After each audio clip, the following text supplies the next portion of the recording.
guru dari program keahlian teknik mesin dan dari keahlian teknik kendaraan ringan, Pak Sukijo selaku tuan rumah yang kami hormati dan rekan-rekan semuanya. Pertama-tama marilah kita manjatkan puja dan bersyukur kehadirat Allah Subhanahu wa taala yang mana di siang hari ini kita masih diberikan rahmat, hidayah serta inayahnya sehingga kita masih dapat berkumpul di ruangan ini tanpa kurang satu apapun. Sebelumnya kami mohon maaf mengganggu waktu bapak-bapak dalam beraktivitas dan kami ucapkan terima kasih yang sebesar-besarnya.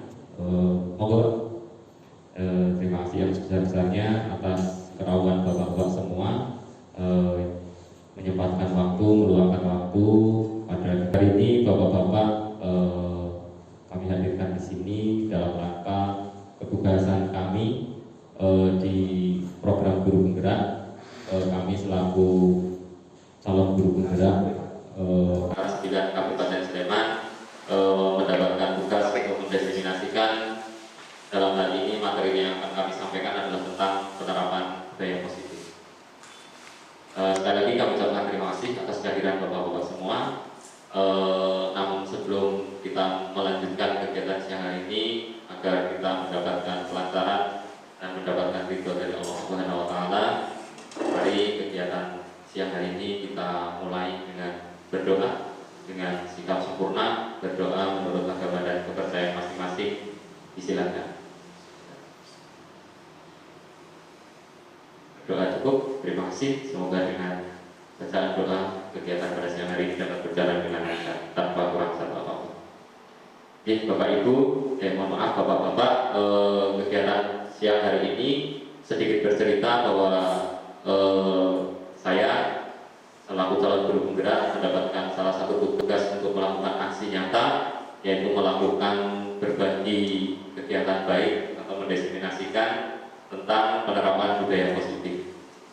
Sebelum saya jauh bercerita tentang penerapan budaya positif, saya ingin bercerita dulu tentang apa materi yang sudah saya dapatkan selama guru penggerak. Namun sebelumnya mohon izin Bapak-bapak, kegiatan pada siang hari ini nanti kami rekam, kemudian nanti akan kami upload kami unggah ke PMM atau Merdeka Mengajar yang nanti bisa dilihat oleh Bapak Ibu guru seluruh Indonesia. Jadi mohon maaf nanti mungkin ada Bapak Ibu yang terupload di sana. Mohon keikhlasannya dari Bapak-bapak semua. Kemudian monggo selama kegiatan ini santai saja sambil menikmati apa yang ada di kamu seperti itu. Kemudian kita sharing saja santai. Nanti kalau memang Bapak-bapak ada pertanyaan bisa langsung disampaikan. Kemudian jika nanti ada hal-hal yang mungkin saya kurang pas, nanti bisa langsung disanggah atau terbuka saja, saling bertukar pikiran sih. Bapak-bapak mohon izin berdiri. Jadi selama kami mendapat belajar di guru penggerak ini, kami akan mendapatkan 10 modul yang terbagi menjadi 3 modul besar. Nah, di modul pertama kami mendapatkan 4 modul, yaitu kami menyebutnya dengan modul 1.1, kemudian 1.2, 1.3, dan 1.4. Nah, sampai perjalanan sejauh ini kami masih di modul 1 dan ini sudah mulai ke modul 2 yang nanti rencananya ada 3 modul, kemudian di modul 3 dan 3 modul, jadi lengkap 10 modul. Nah, pada modul 1 ini kami belajar atau saling berbagi tentang filosofi pemikiran Ki Hajar Dewantara, kemudian nilai dan peran guru penggerak, kemudian 1.3 itu visi penggerak, dan yang terakhir yang akan kami diseminasikan hari ini adalah tentang budaya positif. Nah, dari keempat modul ini tujuannya, goalnya, visinya itu adalah bagaimana menciptakan atau mewujudkan seorang siswa atau murid yang memiliki atau berprofil pelajar Pancasila. Seperti yang sudah kita pahami bersama bahwa seorang atau profil pelajar Pancasila itu terdiri dari 6 dimensi. Yang pertama, beriman bertakwa kepada Tuhan Yang Maha Esa. dan berakhlak mulia, kemudian mandiri, bernalar kritis, kreatif, bergotong royong, berkebinekaan global. Nah, harapannya dari semua modul yang kita pelajari dapat menciptakan, dapat mewujudkan seorang murid yang memiliki profil pelajar Pancasila ini. Nah, pada pemikiran Ki Hajar Dewantara atau kami mempelajarinya di modul 1.1 ini, kami diingatkan kembali, mungkin sebagian sudah mendapatkan materinya di waktu kuliah, tapi di sini kami diingatkan kembali, dipertebal kembali tentang pemikiran-pemikiran dari Ki Hajar Dewantara. Jadi beberapa pemikiran Ki Hajar Dewantara yang menjadi landasan dari pendidikan Indonesia. Yang pertama adalah pendidikan yang menuntut. Nah, di sini kita sebagai guru hanya dapat menuntut tumbuh kembang atau hidupnya kekuatan kodrat pada anak-anak agar dapat memperbaiki lakunya dan tumbuh sesuai dengan kodratnya. Jadi mungkin bapak-bapak jauh berpengalaman sudah memahami bahwa setiap anak itu memiliki kodratnya masing-masing. Setiap anak memiliki seperti bakatnya masing-masing. Nah, di sini peran guru itu hanya menumbuhkan mereka, merawat mereka agar bisa tumbuh sesuai dengan kodratnya. Ki Hajar mengibaratkan guru itu sebagai seorang petani, di mana petani itu menanam benih, baik itu benih padi, benih jagung maupun benih apapun. Petani hanya bisa menanam itu, merawatnya, menyiapkan tanahnya agar gembur dan bisa untuk hidup, kemudian menyiraminya atau menjaganya dari hama, tapi tidak bisa merubah kodratnya. Padi akan tumbuh menjadi padi, kemudian jagung juga akan tumbuh menjadi jagung. Nah, di sini peran guru itu tidak bisa merubah kodrat anak, tetapi hanya bisa merawatnya agar tumbuh dengan baik menjadi apa yang sudah dikodratkan kepada anak itu. Nah, kemudian pemikiran yang kedua adalah bahwa pendidikan itu harus selaras dengan kodrat alam dan kodrat zaman. Nah, kodrat alam itu apa? Kodrat alam itu dimaknai bahwa pendidikan harus mempertimbangkan konteks lokal sosial budaya. Nah, di Jogja ini kita memiliki kekhasan tersendiri dibandingkan dengan wilayah di Indonesia yang lain. Nah, ini tentunya harus disesuaikan kodrat kita atau lingkungan kita. Jika harus disamakan seluruh Indonesia, ini tidak bisa. Kita memiliki banyak keistimewaan, banyak budaya yang tidak dimiliki oleh wilayah lain. Begitu juga dengan wilayah lain, misalkan Papua, Bali, tentunya memiliki kekhasan masing-masing yang ketika kita samakan itu tidak akan bisa. Nah, pendidikan itu harus bisa menyesuaikan dengan alamnya atau sosiokulturnya masing-masing. Kemudian yang kedua adalah kodrat zaman. Kodrat zaman itu dimaknai pendidikan harus mempertimbangkan kebutuhan zamannya yang terus berkembang. Mungkin bapak-bapak yang sepuh sudah bisa membandingkan di mana pendidikan waktu dulu 5 tahun yang lalu, 10 tahun yang lalu, atau bahkan ketika bapak-bapak baru pertama kali menjadi guru, di situ zamannya sudah berbeda-beda. Nah, sekarang kita tidak mungkin untuk melawan itu, di mana perkembangan zaman, internet dan lain sebagainya, setiap anak harus sudah mahir menggunakan HP dan lain sebagainya, itu tidak bisa kita lawan bapak-bapak. Nah, bagaimana kemudian itu kita sikapi? Kita harus bisa memanfaatkan perkembangan itu untuk proses pendidikan kita. Kita harus bisa mengikuti perkembangan itu. Ketika anak-anak suka bermain dengan HP, maka kita harus menggunakan HP sebagai fasilitas pembelajaran. Kemudian yang ketiga, bahwa pendidikan itu merubah budi pekerti.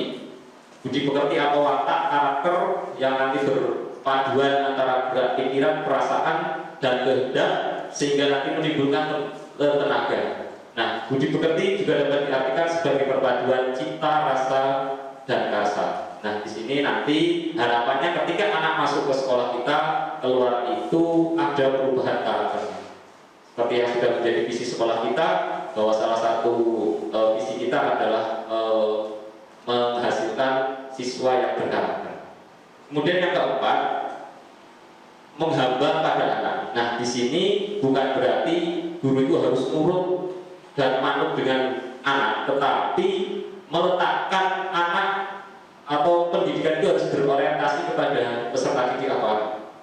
Jadi tujuan dari pendidikan itu ya harus anak. Jadi semua kegiatan harus bertujuan untuk kepentingan anak. Sedangkan yang ketiga, bahwa pendidikan itu ada asas trikot, ini yang disampaikan oleh Ki Hajar Dewantoro, yang terdiri dari kontinu, bahwa pengembangan yang dilakukan harus berkesinambungan, tidak boleh putus-putus, harus terus-menerus. Harapannya dari SD sampai SMK itu terjadi kesinambungan, prosesnya yang berkesinambungan, jangan sampai terputus-putus. Kemudian yang kedua adalah konvergen, yang artinya adalah pengembangan yang dilakukan harus dapat mengambil ini dari berbagai sumber yang ada, baik dari luar maupun dari dalam. Kita bisa, kalau kita aplikasikan di SMK kita bisa mengambil itu dari mitra kita di DUDI, bisa dari universitas dan lain sebagainya. Kemudian yang terakhir, konsentris, pengembangan pendidikan yang dilakukan harus tetap berdasarkan kepada kepribadian diri sendiri. Nah, ini perlu menjadi renungan kita bersama, di mana anak-anak muda kita lebih mengakomodir budaya-budaya dari luar yang mereka peroleh dari sosial media yang tidak sesuai dengan kepribadian negara kita. Apalagi kita di Yogyakarta yang memiliki kekhasan dalam berbudaya, memiliki unggah-ungguh yang luar biasa, ini tentunya perlu kita perhatikan lebih. Dan yang terakhir, bahwa pendidikan dari pemikiran Ki Hajar Dewantoro itu seperti yang sudah kita kenal sangat erat, yaitu tentang trilogi kepemimpinan, di mana salah satunya menjadi logo atau slogan di kementerian kita, yaitu Tuturi Handayani, yaitu Ingar Sosum Kulojo, Ing Madyo Mamukarso, Tuturi Handayani, di mana di depan ketika kita menjadi pemimpin, menjadi contoh dan teladan bagi yang kita pimpin, dan di tengah membangkitkan motivasi dan niat murid. Kemudian ketika kita menjadi yang di belakang atau yang dipimpin, kita dapat memberikan dorongan semangat. Itu beberapa pemikiran Ki Hajar Dewantoro yang pada saat kami belajar ini ditebalkan pemahaman-pemahaman kami tentang pemikiran-pemikiran Ki Hajar Dewantoro. Kemudian yang kedua, itu tentang nilai guru penggerak. Jadi kami sebagai guru penggerak harapannya nanti memiliki nilai-nilai itu. Ketika nanti kami lulus tidak memiliki nilai itu, berarti ada yang salah dari apa yang sudah kami lakukan. Yang pertama, bahwa guru penggerak itu harus berpihak pada murid. Karena ini sesuai dengan tadi filosofi dari Ki Hajar Dewantoro, bahwa guru itu harus menghamba kepada anak, memprioritaskan anak, berorientasi kepada anak. Nah, di sini guru penggerak harus mengutamakan kepentingan murid. Segala keputusan yang diambil oleh guru penggerak harus didasari dengan semangat untuk memberdayakan dirinya, serta memanfaatkan aset kekuatan yang ada untuk menyediakan suasana belajar dan proses pembelajaran yang positif bagi muridnya. Jadi sekali lagi, semua nanti berorientasinya kepada murid. Nilai guru penggerak yang selanjutnya yaitu kolaboratif. Nah, harapannya nanti seorang guru penggerak itu memiliki jiwa kolaboratif, yaitu dapat memiliki kemampuan membangun daya saing, artinya dapat bekerja sama dengan semua pihak stakeholder yang ada, baik dengan rekan sejawat, kemudian berkolaborasi juga dengan siswa, kemudian dengan bapak kepala sekolah, dengan komite atau orang tua juga. Ini harapannya dimiliki oleh seorang guru penggerak. Nilai yang berikutnya yaitu inovatif. Nah, ini bahwa guru penggerak itu harus senantiasa memunculkan gagasan segar dan tepat guna. Nah, di era perkembangan teknologi ini, sebagai seorang guru harus mampu tadi mengikuti perkembangan zaman dan kemudian menginovasikan itu ke dalam proses pembelajaran kita. Ketika ada hal baru di tentang teknologi, kita bisa mengambil itu, kemudian kita modif, kita tiru untuk kita terapkan ke dalam pembelajaran kita. Kemudian yang selanjutnya yaitu mandiri. Nah, bahwa guru penggerak itu harus mampu menjadi pembelajar sepanjang hayat. Artinya kapanpun harus mau belajar secara mandiri tanpa harus mengandalkan diklat dan lain sebagainya. Tapi harus bisa secara mandiri mencari ilmu kembali, belajar terus. Kalau mungkin ada workshop, ada seminar dan lain sebagainya, kita secara mandiri bisa mengikutinya. Kemudian guru penggerak, nilai guru penggerak selanjutnya yaitu reflektif. Reflektif itu artinya mungkin hampir sama dengan evaluasi, tetapi di sini kita melihat kembali apa yang sudah kita lakukan dalam proses pembelajaran kita. Kemudian meninjau apakah hal-hal tadi yang sudah berjalan, ada yang baik, ada yang kurang. Kemudian kalau yang kurang kita perbaiki, kemudian kalau ada yang lebih kita pertahankan. Itu reflektif. Kemudian setelah kita memiliki nilai sebagai seorang guru penggerak, harapannya kita nanti dapat berperan. Nah, peran guru penggerak yang pertama itu menjadi pemimpin pembelajaran. Karena seorang guru itu tugas utamanya adalah melaksanakan kegiatan pembelajaran. Jadi guru harus mampu mengkoordinasi, mengkondisikan proses pembelajaran itu sebaik mungkin dengan mengacu atau berpihak kepada murid tadi. Kemudian yang kedua, peran guru penggerak itu mendorong kolaborasi antar guru. Nah, jadi setelah tadi guru penggerak memiliki nilai kolaborasi, harapannya mampu mengajak tidak hanya untuk dirinya sendiri, tetapi mengajak semua yang ada, baik itu rekan sejawat, murid dan lain sebagainya, untuk saling berkolaborasi, kemudian mewujudkan pembelajaran yang lebih baik. Yang ketiga, mewujudkan kepemimpinan murid. Maksudnya di sini adalah mampu menuntun murid, mampu mengarahkan murid sesuai dengan mimpi-mimpi mereka. Mengajak murid, menumbuhkan ketika mereka punya minat, punya potensi, kita tumbuhkan, kita kembangkan sehingga mereka dapat mewujudkan mimpi-mimpi mereka. Kemudian yang berikutnya adalah menggerakkan komunitas praktisi. Komunitas praktisi ini yang dimaksud adalah ya forum bersama yang sama-sama menjalankan, misalkan MGP, atau kita hanya duduk bersama, guru apapun duduk bersama, saling bercerita, itu sudah bisa disebut dengan komunitas praktisi. Nah, harapannya nanti guru penggerak ini dapat berperan di sana, menggerakkan komunitas praktisi yang tujuannya adalah sekali lagi untuk menciptakan atau berdiskusi tentang pendidikan ke arah yang lebih baik. Kemudian peran yang terakhir adalah menjadi coach sebagai guru lain. Nah, ini kebetulan tema ini belum kami pelajari, tapi intinya adalah seorang guru itu dapat menularkan apa yang sudah didapatkan dengan guru yang lain. Nah, kemudian ini pokok penting yang akan kami sharingkan atau kami berbagi, yaitu tentang budaya positif. Budaya positif itu apa? Ya kebiasaan-kebiasaan atau pembiasaan-pembiasaan yang baik, yang bersifat positif. Dan saya meyakini sudah banyak budaya atau kebiasaan-kebiasaan baik yang ada di sekolah kita.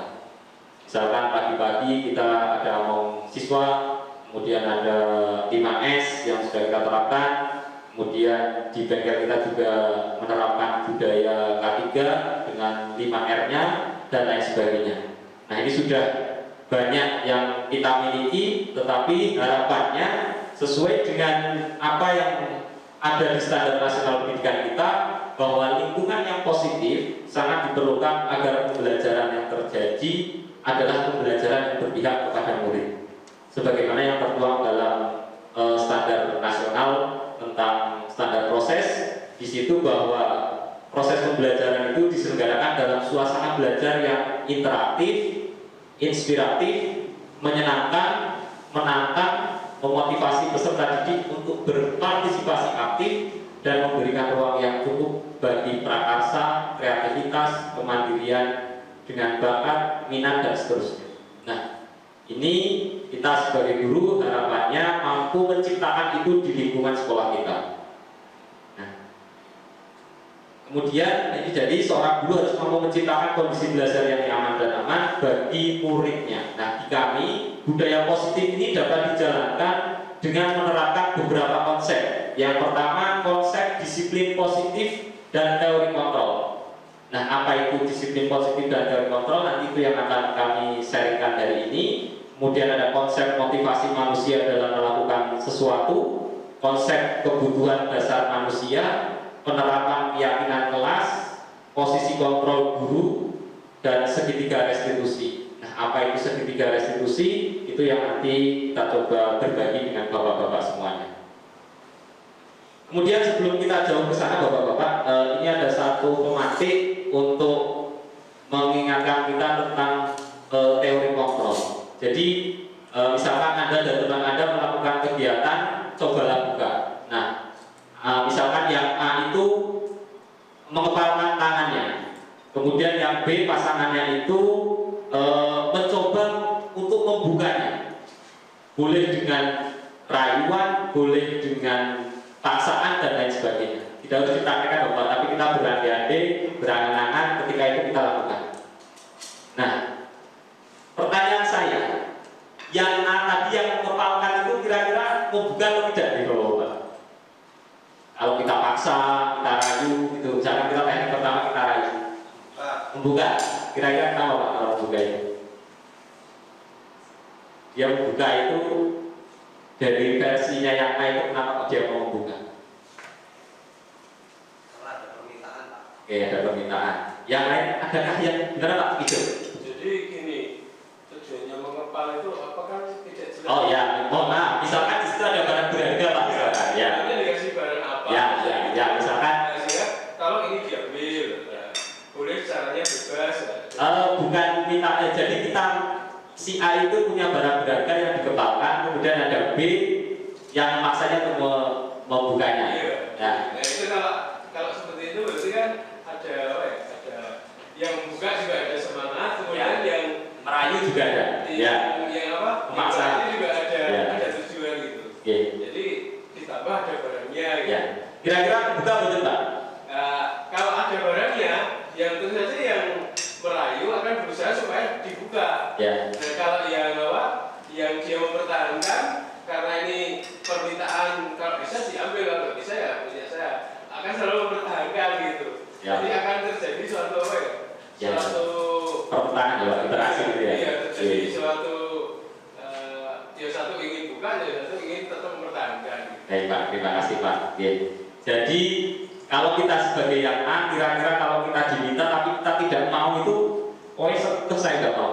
Berarti dia akan tetap mempertahankan ya pak. Iya. Tetapi kalau dia mau membuka sudah diraih, oh ya Allah kita buka. Iya. Artinya apa?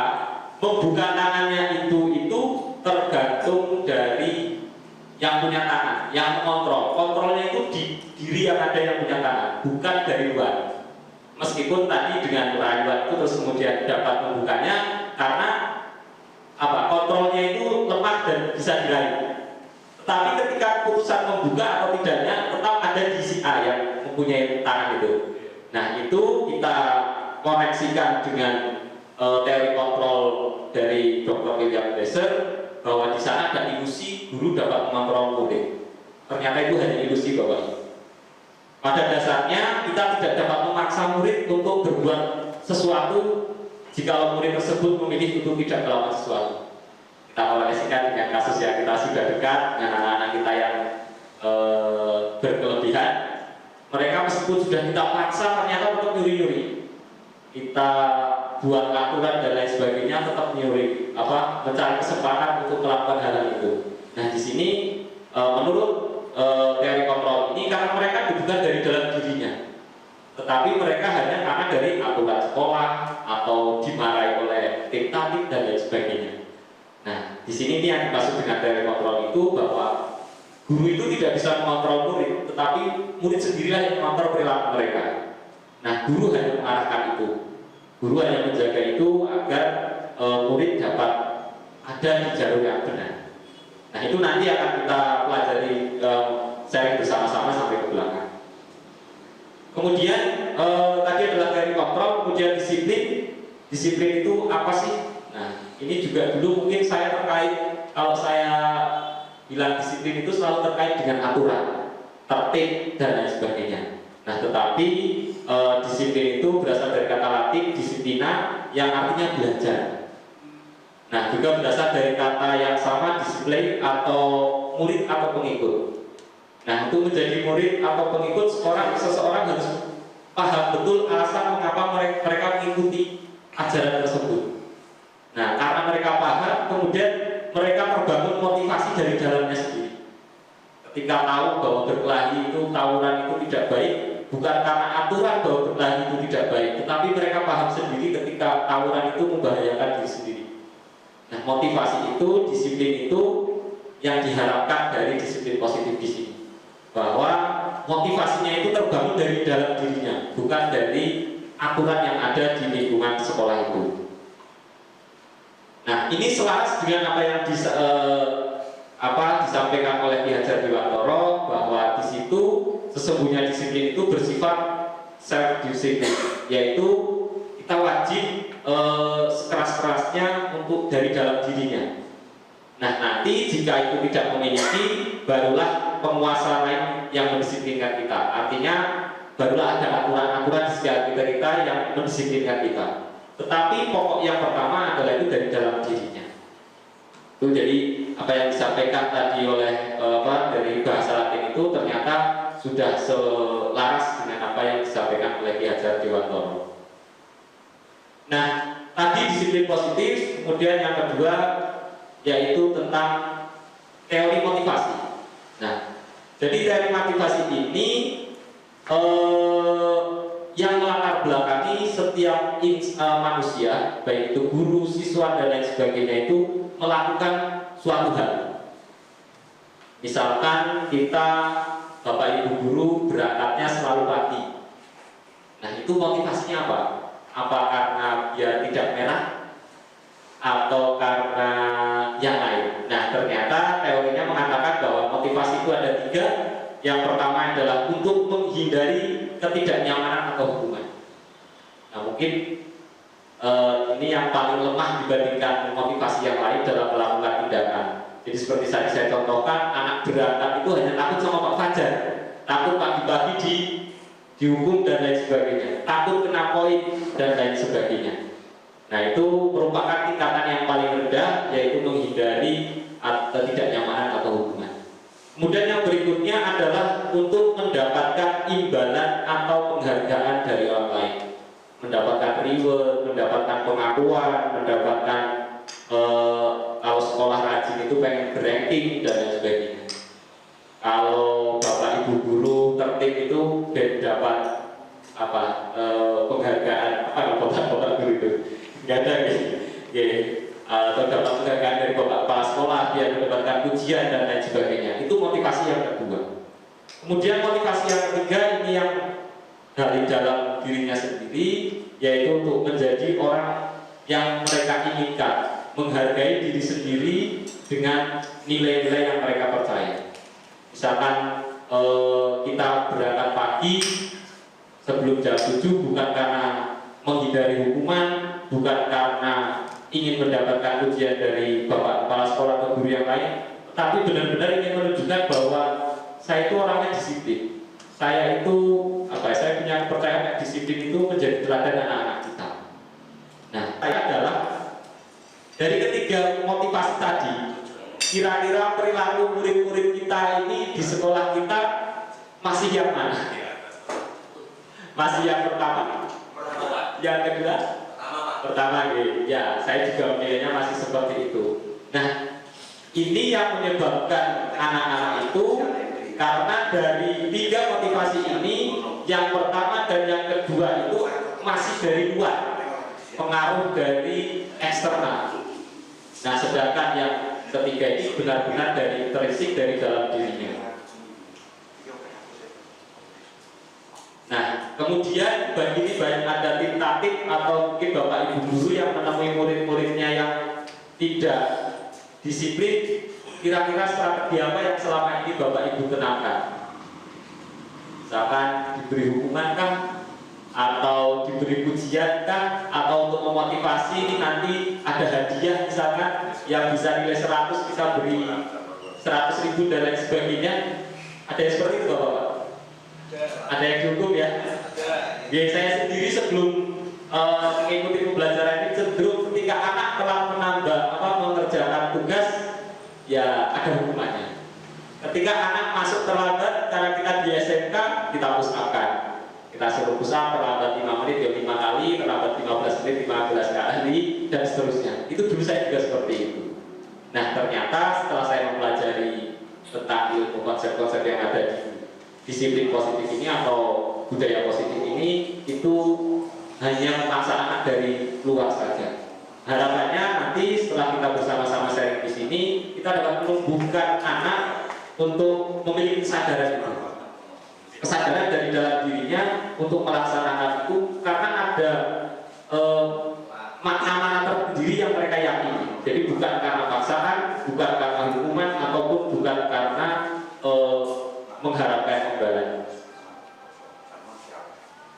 Mohon maaf Bapak, karena saya harus 1 jam, jadi sholatnya tidak jauh laku ya. Mohon maaf ya. Enggak sambil disamping, bukan nomor-nomor. Jadi itu tadi setelah saya hubungkan dengan tadi yang tentang motivasi, ternyata ada satu statement bahwa dihukum oleh penghargaan. Maksudnya apa? Jadi ternyata penghargaan itu juga bersifat menghukum. Kok bisa? Baik, yang pertama bahwa baik penghargaan itu pengaruhnya jangka pendek. Penghargaan efektif jika kita mengingat seorang melakukan sesuatu yang kita inginkan dalam jangka pendek. Jadi itu tidak bisa untuk terus menerus, apalagi dia menjadi karakter, ini akan sulit. Nah, jika kita menggunakan penghargaan lagi dan lagi, maka orang tersebut akan tergantung pada penghargaan yang kita berikan. Sekali lagi tidak dari dalam dirinya, sehingga dia kehilangan motivasi. Ketika dia belajar giat, minggu ini mau ulangan karena ada hadiah, minggu kedua juga dikasih hadiah, dia punya motivasi.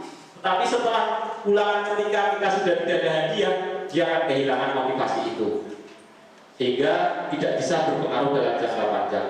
Kemudian jika kita mendapatkan penghargaan untuk melakukan sesuatu yang baik, maka selain kita senantiasa berharap mendapatkan penghargaan tersebut, kita pun menjadi tidak menyadari tindakan baik yang kita lakukan. Maksudnya apa? Kita berfokusnya ke penghargaannya, tetapi tidak tahu maknanya kita melakukan itu. Misalkan siapa yang datang pagi atau yang datang ke sekolah pakai helm itu dapat reward. Mereka akan terpacunya ke arah berikutnya, bukan kepala ternyata helm itu untuk keselamatannya, bukan ke arah itu. Kemudian penghargaan tidak efektif. Nah ini suatu penghargaan adalah suatu benda atau peristiwa yang diinginkan, yang dibuat dengan persyaratan hanya jika dia melakukan itu baru dapat penghargaannya. Nah, jika saya mengharapkan suatu penghargaan dan tidak mendapatkannya, maka anak itu akan kecewa dan berkecil hati, serta lain kali mungkin tidak akan berusaha sekeras sebelumnya. Jadi ketika sudah bekerja keras, sudah belajar maksimal, ternyata tidak mendapatkan pujian. Nah, akhirnya berkecewa, kecil hati, bisa menyebabkan saya wah bisa males meraih pujian dan lain sebagainya. Itu penghargaan tidak efektif. Kemudian penghargaan bisa merusak hubungan. Nah, ini bisa melahirkan anak-anak yang tidak mendapatkan penghargaan itu iri, tidak menyukai orang yang mendapatkan penghargaan itu. Kemudian bahwa penghargaan itu mengurangi ketepatan. Nah, ada riset yang pertama, dalam sebuah percobaan sekelompok anak laki-laki berusia 9 tahun diminta untuk melihat gambar-gambar wajah yang ditampilkan di layar, dan mereka harus memberitahukan jika wajah-wajah tersebut sama atau berbeda. Gambar-gambar tersebut hampir sama. Beberapa dari mereka diberi penghargaan dalam bentuk uang pada saat mereka memberikan jawaban, sementara sebagian tidak. Dan hasilnya ternyata anak laki-laki yang dibayar membawa lebih banyak kesalahan, karena mereka tidak lagi berfokus pada perbedaan tadi, tetapi mereka fokusnya ini atau duit. Jadi lebih fokusnya nanti akan ke hadiahnya, penghargaannya. Ini juga sama kasus yang lain, yang intinya adalah anak-anak yang mendapatkan penghargaan itu tingkat ketepatannya itu berkurang. Kemudian penghargaan itu menurunkan kualitas. Ini ada satu penelitian juga yang dilakukan oleh mahasiswa yang sedang bekerja praktik di sebuah surat kabar universitas saat mereka sedang belajar menuliskan sebuah artikel tentang judul yang berita utama. Seiring waktu, mahasiswa tersebut semakin mampu bekerja dengan cepat. Kemudian ada beberapa mahasiswa yang dibayar untuk setiap judul berita utama. Nah, ternyata yang dibayar itu lama-lama itu malah semakin kinerjanya jelek. Beda yang tidak dibayar itu malah mereka semakin meningkatkan, punya motivasi untuk meningkatkan mengasah kinerja mereka. Ini hasil penelitian di bawah itu. Kemudian penghargaan mematikan kreativitas. Jadi murid-murid akan berpikir hadiah saja, penghargaan saja tanpa terus meninggalkan kreativitas mereka. Dari penelitian menunjukkan bahwa pekerjaan seni atau sebuah penulisan cerita menjadi kurang kreatif bila dijanjikan sebuah hadiah. Nah, ternyata yang terakhir, penghargaan itu menghukum mereka yang tidak mendapatkan penghargaan Bapak-bapak. Bagi mereka yang tidak mendapatkan ranking itu sebuah hukuman. Apalagi rankingnya yang 34 dari 33 peserta. Ini terhukum sekali. Nah, ini ternyata ini juga baru yang menurut saya tamparan bagi saya pribadi, karena saya dulu sering menerapkan prinsip hukuman dan reward and punishment. Nah, ternyata di sini ketika kami belajar itu kurang tepat. Jadi memberikan penghargaan dan hukuman itu sama karena akan memberikan dampak kepada anak. Nah, harapannya adalah motivasi dalam diri tadi seperti yang sudah saya sampaikan di atas, bahwa kita diusahakan menimbulkan motivasi dari diri anak tersebut. Kemudian tadi konsep-konsep untuk menuju ke budaya positif yang selanjutnya adalah keyakinan kelas. Keyakinan itu apa? Keyakinan adalah nilai-nilai kebajikan universal yang disepakati secara tersirat dan tersurat, lepas dari latar belakang suku, negara, dan agama. Seseorang akan lebih tergerak dan bersemangat untuk menjalankan keyakinannya daripada hanya sekedar mengikuti serangkaian peraturan tertulis tanpa makna. Murid-murid pun demikian, mereka perlu mendengarkan dan memahami arti sesungguhnya tentang peraturan-peraturan yang diberikan. Apa nilai-nilai kebajikan di balik peraturan tersebut dan apa tujuan utamanya, dan menjadi tidak menarik atau takut sehingga hanya sekedar mengikuti serangkaian peraturan yang ada. Jadi begini Bapak-bapak, ketika mereka ada aturan menggunakan seragam, mereka harus tahu apa sih maksud penggunaan seragam itu. Ketika hanya tertulis di tulisan aturan sekolah dan mereka hanya membaca atau komen era seragam menampoi, yaitu tadi motivasinya nanti menggunakan seragam itu hanya dari luar. Tapi ketika kita sadarkan bahwa menggunakan seragam itu ada nilai-nilainya, yaitu nilai tentang keseragaman dengan semua biar tidak membedakan si kaya dan si miskin dan lain sebagainya, dan itu tertanam kepada keyakinan mereka, kepada hati mereka, maka harapannya itu akan menjadi motivasi mereka menjalankan itu dengan ikhlas, dengan rela. Oh ya, berseragam itu ternyata tujuannya seperti itu. Kemudian konsep berikutnya yaitu tentang kebutuhan manusia. Nah, ternyata kebutuhan manusia itu ada 5. Yang pertama, yang tengah, yang paling bertahan hidup itu yang paling utama. Setiap manusia pasti ada kebutuhan bertahan hidup. Wujudnya apa? Yaitu tentang yang bersifat fisiologis, misalkan kesehatan, rumah, makanan, kalau sekarang nambah pulsa mungkin ya. Nah, itu kebutuhan hidup mereka. Ini mereka akan melakukan tindakan sesuatu, pasti salah satunya adalah untuk kalau kebutuhan mereka tidak terpenuhi. Satu penelitian mengatakan bahwa alasan mereka melanggar aturan, seseorang melanggar aturan itu salah satunya adalah karena kebutuhan hidup mereka tidak terpenuhi. Nah, kita perlu memahami kebutuhan hidup manusia biar kita tahu ke sana. Ketika ada anak yang melanggar peraturan, kita kita analisis kebutuhan hidup apa yang tidak mereka tercukupi. Nah, yang pertama tentang kebutuhan hidup, bertahan hidup. Kemudian yang kedua adalah kebebasan. Setiap orang itu membutuhkan kebutuhan akan kemandirian, otonomi, memiliki pilihan, dan mampu mengendalikan arah hidup seseorang. Jadi dia bebas untuk melakukan pilihannya, dia tidak dalam tekanan harus pilih seperti ini, dia tidak dalam tekanan misalkan kalau sekolah jurusan ini dan lain sebagainya. Ini kebutuhan kebebasan. Kemudian yang kedua adalah kesenangan, yaitu kebutuhan untuk mencari kesenangan, bermain dan tertawa. kita sebagai yang sudah tua atau bapak-bapak guru juga tetap membutuhkan kebutuhan ini. Jadi tidak aneh ketika mungkin di grup-grup WA bapak-bapak yang sudah sepuh sampai simbah-simbah pun grup WA-nya itu tetap di sana akan keluar guyonan-guyonan yang kadang bagi anak muda ini garing banget guyonannya. Apa ada video-video yang bagi anak muda sudah kapan viralnya, di orang tua baru viral gitu. Itu ya karena memang setiap manusia itu memiliki kebutuhan akan kesenangan sampai kapanpun.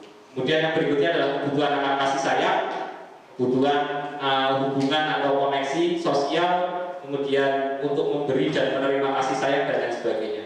Jadi ketika ada anak mungkin kasus ditinggal cerai orang tuanya, mungkin bisa jadi anak tersebut kebutuhan akan kasih sayang yang tidak mereka cukupi. Nah, ketika anak itu kemudian melakukan hal-hal yang di luar aturan kita, mungkin kita harus tahu dulu kebutuhan apa yang mereka belum cukupi. Kemudian yang terakhir adalah akan penguasaan, yaitu berhubungan dengan kekuatan untuk mencapai sesuatu, kemudian menjadi kompeten, menjadi terampil, diakui atau di prestasi dan lain sebagainya. Ini sekali lagi kebutuhan manusia yang akan melatar belakangi apa yang mereka lakukan. Kemudian Glaser atau ini salah satu ilmuwan mengatakan bahwa kapasitas untuk berubah ada di dalam diri kita. Jika kita dapat mengidentifikasi kebutuhan apa yang mendorong perilaku kita, maka perubahan perilaku positif dapat dimulai dengan mencari solusi untuk memenuhi kebutuhan tertentu tadi.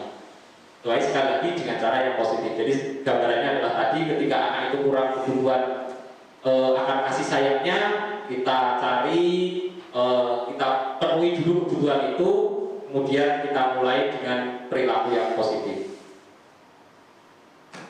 Kemudian konsep yang selanjutnya tadi ada disiplin, terus teori kontrol, ada motivasi seseorang, kemudian tadi ada kebutuhan hidup. Konsep yang selanjutnya adalah posisi kontrol, Bapak. Nah, posisi kontrol ini terutama guru terhadap muridnya itu ada 5. Yang pertama adalah penghukum. Nah, ini seorang penghukum biasanya bisa menggunakan hukuman fisik maupun verbal. Kemudian orang-orang yang menjalankan posisi penghukum ini senantiasa mengatakan bahwa sekolah memerlukan sistem atau alat yang dapat menekan murid-murid dalam lebih dalam lagi, misalkan menggunakan sistem poin dan lain sebagainya. Nah, ini berarti guru tersebut masih dalam posisi sebagai penghukum. Kemudian posisi kontrol yang kedua, bahwa pembuat merasa bersalah. Ini juga pernah saya lakukan biasanya ketika anak-anak sudah kita yang bermasalah kita tangani, kemudian kita bawa dalam suasana sedikit tenang, kemudian kita membuat misalkan kamu nggak kasihan loh sama orang tuamu, kamu nggak kasihan loh sama si mbahmu, kamu tidak kasihan loh sama teman-temanmu. Nah, ini biasanya posisi ini berarti guru dalam kondisi sebagai pembuat merasa bersalah. Kemudian yang berikutnya adalah sebagai teman. Nah, ini juga banyak dia menjadi dekat dengan anak, kemudian melakukan apapun seperti teman, layaknya teman. Nah, ini nanti ternyata ada kekurangannya ketika sebagai teman ini, ketika nanti dia berubah, anak itu akan ikut berubah juga. Artinya gini, ketika kita sudah tidak seperti teman lagi, anak itu akan kembali ke jalur mereka. Misalkan tadinya tidak disiplin, ya akan tidak disiplin lagi. Kemudian yang berikutnya adalah pemantau. Ini mengawasi, jadi dia hanya mengawasi. Kemudian mereka akan mengingatkan tentang aturan-aturan dan sanksinya, konsekuensinya. Dia cuma melihat kamu tadi datang terlambat, ini konsekuensinya. Jadi dia tidak langsung menghukum, misalkan suruh push up dan lain sebagainya, cuma memberikan ini loh konsekuensinya. Kamu kalau terlambat berarti kamu harus membuat ini misalkan, dan seterusnya. Kemudian posisi yang terakhir yaitu posisi manajer. Ini posisi yang diharapkan kita sebagai guru dapat menerapkannya ketika melakukan penanganan terhadap anak. Apa itu posisi kontrol? Jadi di mana posisi guru berbuat sesuatu bersama dengan murid. Ya, sekali lagi dengan murid, artinya tidak melakukan keputusan, mengambil keputusan sendiri, tetapi berdiskusi bersama-sama dengan murid, kemudian mempersilahkan murid untuk mempertanggungjawabkan menanggung jawabkan perilakunya, mendukung murid agar dapat menemukan solusi dan permasalahannya sendiri. Jadi harapannya itu solusinya ditemukan sendiri oleh murid, kita hanya mengarahkan kemudian mendukung itu. Sekali lagi, di sini yang diperankan adalah muridnya sendiri. Mereka dapat menyadari betul, oh ternyata saya salah kalau saya terlambat. Kemudian bagaimana cara memperbaikinya? Nah, ketika mereka sudah menemukan, oh ya Pak, saya besok bangunnya pagi, atau kalau malam tidurnya malam, jadi mereka bisa sadar ternyata saya datang terlambat karena semalam tidurnya terlalu larut. Makanya harapannya kita dapat menumbuhkan mereka menemukan solusinya sendiri. Menemukan solusinya sendiri, misalkan, oh ya Pak, saya besok tidak akan ke-game lagi, saya tidurnya akan lebih awal dan seterusnya. Nah, konsep yang terakhir adalah segitiga restitusi. Segitiga restitusi ini adalah proses menciptakan kondisi bagi murid untuk memperbaiki kesalahan mereka, sehingga mereka bisa kembali ke kelompok mereka dengan karakter yang lebih baik. Sekali lagi, restitusi ini adalah proses mengembalikan mereka bukan mencari kesalahannya, tetapi untuk memperbaiki dan mencari solusinya. Jadi restitusi membantu murid menjadi lebih memiliki tujuan, disiplin positif, dan memulihkan dirinya setelah berbuat salah. Restitusi bukan untuk menebus kesalahan, namun untuk belajar dari kesalahan. Nah, ini kata kuncinya ada yang di terakhir, bukan menebus kesalahan, tetapi untuk belajar dari kesalahan. Hingga akhirnya nanti dapat terwujud sebuah budaya positif. Nah, pelaksanaan restitusi tadi dapat dilakukan dengan 3 tahapan atau yang kita kenal dengan segitiga restitusi. Segitiga restitusi seperti yang ada di depan ini. Di situ kita mulai dari yang paling bawah, yaitu menstabilkan identitas. Artinya apa? Di sini guru harus bisa mengendalikan emosinya dulu itu. Kita turunkan dulu emosinya. Kalau dia misalkan habis berkelahi atau apa, kita redakan dulu emosinya, kita stabilkan dulu kondisinya. Biasanya kita bisa melakukan ucapan ini bisa terlihat dari berbuat salah itu tidak apa-apa. Dengan anak kita sampaikan seperti itu. Kemudian tidak ada manusia yang sempurna. Saya juga pernah melakukan kesalahan seperti itu. Kemudian kita bisa menyelesaikan ini. Bapak Ibu tidak tertarik mencari siapa yang salah, tetapi Bapak ingin mencari solusi dari permasalahan ini. Kemudian kamu berhak merasa begitu dan seterusnya. Ini kata-kata ini sedang mengkondisikan anak untuk agar dia stabil. Itu berada yang paling bawah, menstabilkan identitas. Kemudian yang kedua, validasi tindakan yang salah. Nah, ini kita yakinkan bahwa apa yang dia lakukan itu salah, tetapi kita harus mencari, mengorek, menganalisis apa sih penyebabnya. Nah, biasanya di sini bisa kita lakukan dengan, padahal kamu bisa melakukan yang lebih buruk dari ini, tetapi kamu tidak. Kemudian kamu pasti punya alasan mengapa melakukan ini. Kemudian kamu patut bangga pada dirimu sendiri karena kamu telah melindungi sesuatu yang penting buat kamu. Ini misalkan kasusnya ada seorang anak dilecehkan oleh temannya, dihina, kemudian dia membalas dan lain sebagainya. Itu bisa kita tuntut untuk validasi tindakan yang salah itu dengan kata-kata seperti itu. Kemudian kamu boleh mempertahankan sikap itu, tapi kamu harus menambah sikap yang baru. Misalkan dia tetap kekeh dengan pendiriannya, kemudian kita ingatkan bisa menambah dengan yang lainnya. Kemudian tahapan restitusi yang terakhir yaitu menanyakan keyakinan. Mohon maaf tadi terlupa bahwa kegiatan segitiga restitusi ini bisa dijalankan ketika kita sudah membuat keyakinan kelas atau keyakinan bersama. Jadi tahapan segitiga restitusi ini bisa kita lakukan ketika kita sudah memiliki keyakinan bersama atau keyakinan kelas. Nah, maka di tahap yang terakhir kita akan menanyakan kembali keyakinan yang sudah kita sepakati bersama. Misalkan di sini ada apa yang kita percaya sebagai kelas atau keluarga, apa nilai-nilai umum yang telah kita sepakati. Misalkan kasus saya yang saya contohkan nanti adalah ketika ada anak yang main game. Nah, di awal, meskipun saya tidak di awal semester, tapi kami di awal kemarin sudah melakukan keyakinan kelas.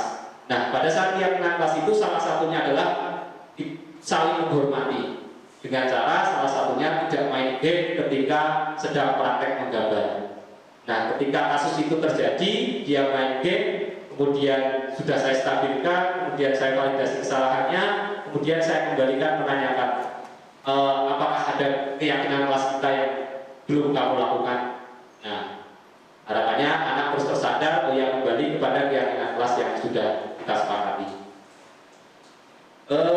Itu bapak-bapak sedikit sharing dari kami tentang apa yang sudah kami peroleh di peran guru penggerak. Kemudian sedikit saya tampilkan,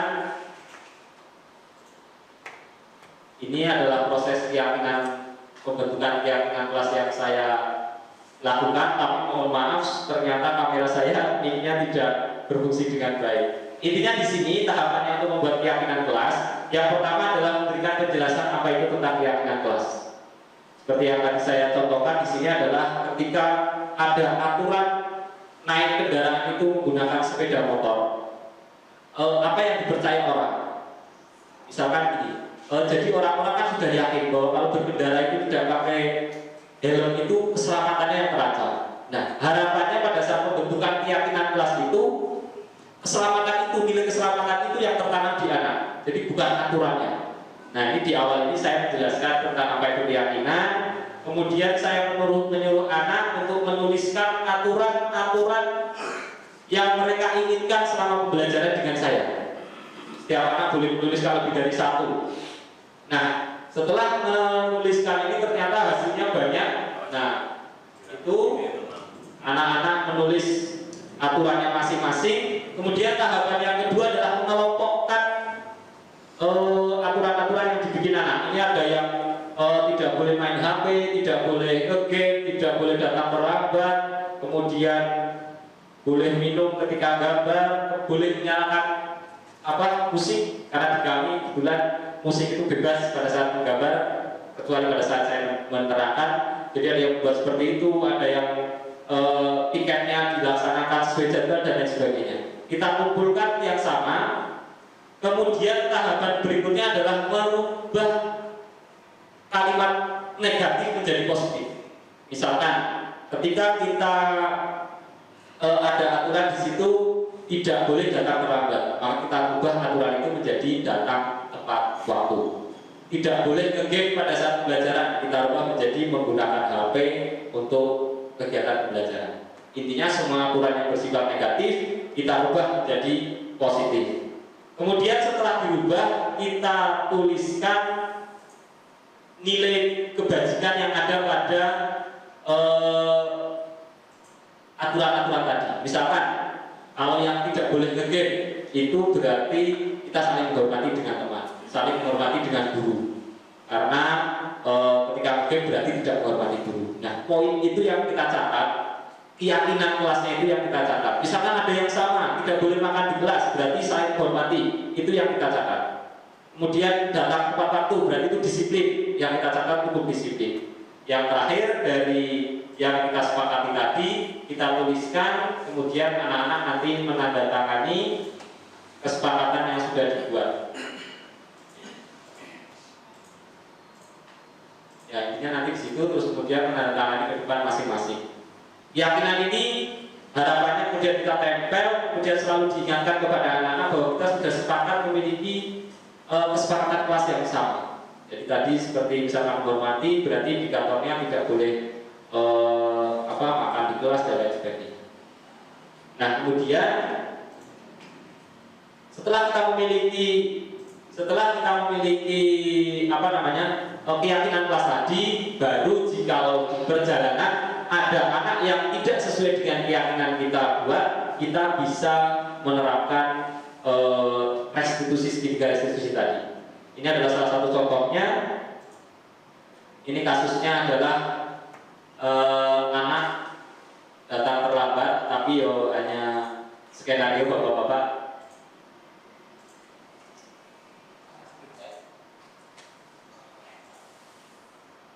Maaf, jadi hanya skenario saja.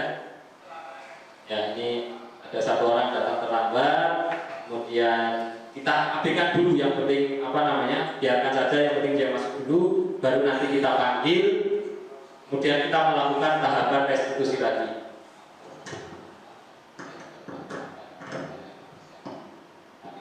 Nah di sini yang pertama kita tadi menstabilkan kondisinya anak dengan cara tadi saya melakukan bahwa semua orang bisa melakukan kesalahan. Saya pun pernah melakukan kesalahan itu.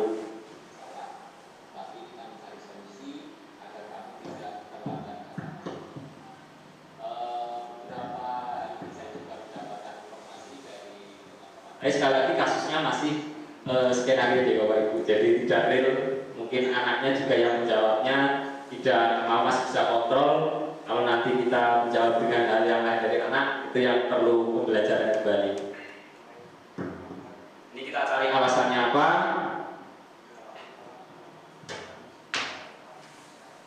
Ini karena malam lagi, kemudian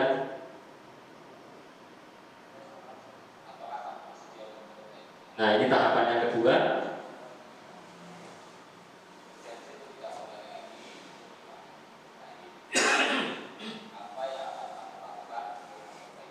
Nah di sini kita menanyakan ke anak apa yang mau menjadi solusinya, bukan kita yang menentukan solusinya. Nah ini harapannya di sini terus dia sadar kembali untuk apa nanti mengurangi game-nya di waktu malam.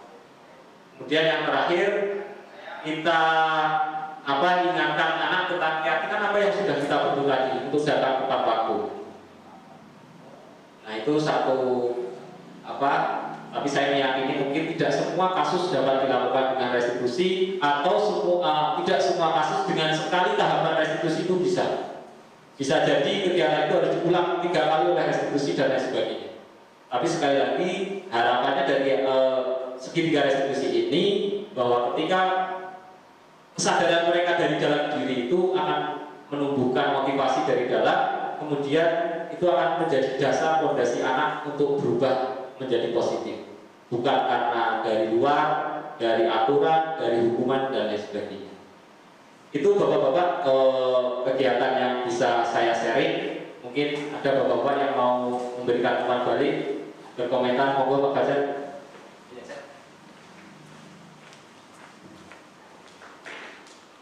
Pemaparan sosialisasi mengenai budaya positif di sekolah atau di kelas. Tentunya dalam penerapan budaya positif ada tantangan yang dihadapi oleh Pak Adi, baik berupa tantangan internal dan eksternal. Mungkin boleh Pak Adi ke kami diberikan istilahnya dibagikan praktik baiknya untuk menghadapi tantangan-tantangan yang muncul ketika penerapan budaya positif di sekolah. Mungkin itu aja Pak, terima kasih.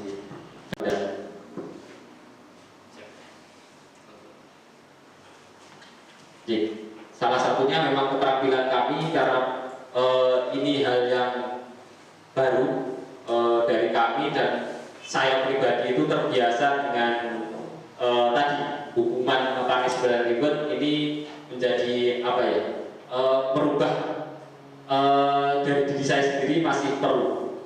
Jadi keyakinan aku iso itu seperti itu ada. Terus itu yang pertama. Kemudian yang kedua, kadang kita menemukan karena kebetulan saya praktek 2 kali, yang satu saja itu rodok ngeyelan Pak.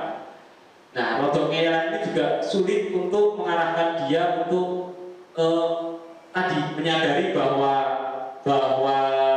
dirinya itu salah, dia merasa benar. Nah itu butuh keterampilan kita dalam menyampaikan merayu anak mungkin ya, menyampaikan kepada anak bahwa menyampaikan kepada anak itu tidak benar dan lain sebagainya. Jadi yang paling saya hadapi itu ada 2 tadi Pak. Yang pertama dari diri saya sendiri, saya masih terbiasa dengan reward and punishment. Kemudian yang kedua adalah ketika kita menjumpai anak-anak yang mungkin sudah karakternya itu luar biasa, sudah tidak ada yang ditakuti dan lain sebagainya, sudah tidak takut aturan, sudah tidak takut guru dan lain sebagainya. Itu tadi yang saya bilang, mungkin tidak semua kasus bisa kita terapkan menggunakan segitiga restitusi. Mungkin begitu Pak Fajar. Baik, terima kasih. Ada yang lain mau Pak? Mau Pak? Terima kasih. Ini merupakan praktek yang baik sekali gitu ya.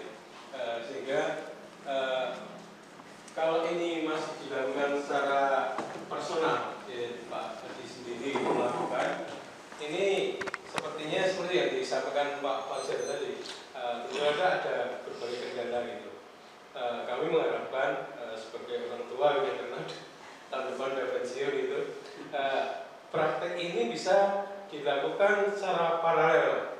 Secara paralel itu ya tidak hanya satu guru itu, dari sistem ini disimulasikan sehingga diterapkan pada guru yang lain sehingga semuanya bisa melakukan. Kalau itu dilakukan dengan bersama-sama, tentu saja akan memperoleh hasil yang lebih maksimal lagi. Karena kalau itu dilakukan sendiri, tentu saja wah, udah Pak Adi bisa, tapi kalau Pak Aris jenenge gue. Jadi ada siswa itu seperti ada pembandingkan gitu.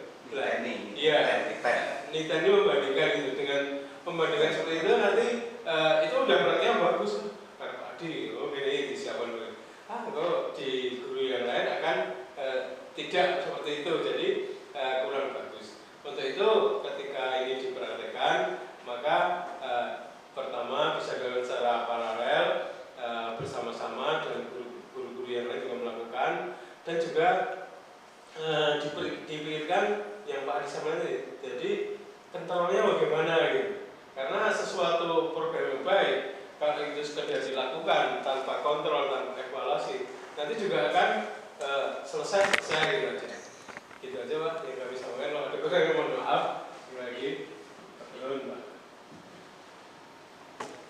Jadi terima kasih sekali Pak Sukijo, ini motivasi sekali buat kami terutama.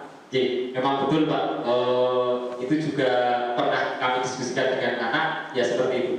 Begini Pak, kayo seperti ini kok Pak, masuk jenengan seperti ini aneh-aneh gitu. Itu benar-benar dari murid yang menyampaikan ada kami aturan satu yang ya Pak, kayo itu Pak masuk jenengan nggak boleh itu gitu Pak. Memang betul ini menjadi motivasi kami. Seperti yang sudah saya sampaikan tadi bahwa harapan kami jadi guru penggerak ya itu Pak, bisa menggerakkan dari yang ada di sekitar kita, rekan-rekan sejawat, kemudian pada endingnya kita menjadi sekolah penggerak dan kemudian bisa menerapkan apa yang kami peroleh ini di secara makro di seluruh sekolah kita, atau mungkin bisa nanti bisa menular ke sekolah-sekolah yang lain. Pak, terima kasih motivasinya, karena mungkin Bapak Kepala Sekolah juga melakukan hal yang sama Bapak. Jadi beliau kan ikut yang rekam untuk guru penggerak ini. Salah satunya juga ada budaya positif, meskipun beda porsi saja Pak. Kalau kami lebih ke yang kelas, kalau Pak Kepala lebih luas ke tentang sekolah. Jadi insya Allah menjadi motivasi kami bisa menerapkan ini ke sekolah kita. Ada Bapak-Bapak yang lain? Cukup? Oke, Bapak-Bapak terima kasih. Sekali lagi terima kasih yang sebesar-besarnya kami sampaikan atas kesediaan waktunya, bisa bersua duduk di sini selama 1 jam bersama kami. Sekali lagi apa yang kami lakukan semoga dapat bermanfaat bagi saya pribadi dan juga sekolah kita SMK Negeri 2 Depok Sleman. Saya kira cukup karena tadi dibuka dengan berdoa. Mari kita akhiri kegiatan siang hari ini dengan berdoa menurut agama dan percayaan masing-masing. Berdoa disilakan. Terima kasih, berdoa cukup. Saya yang bersama dari awal, banyak kekurangannya saya mohon maaf. Saya Heri, bila itu Assalamualaikum warahmatullahi wabarakatuh.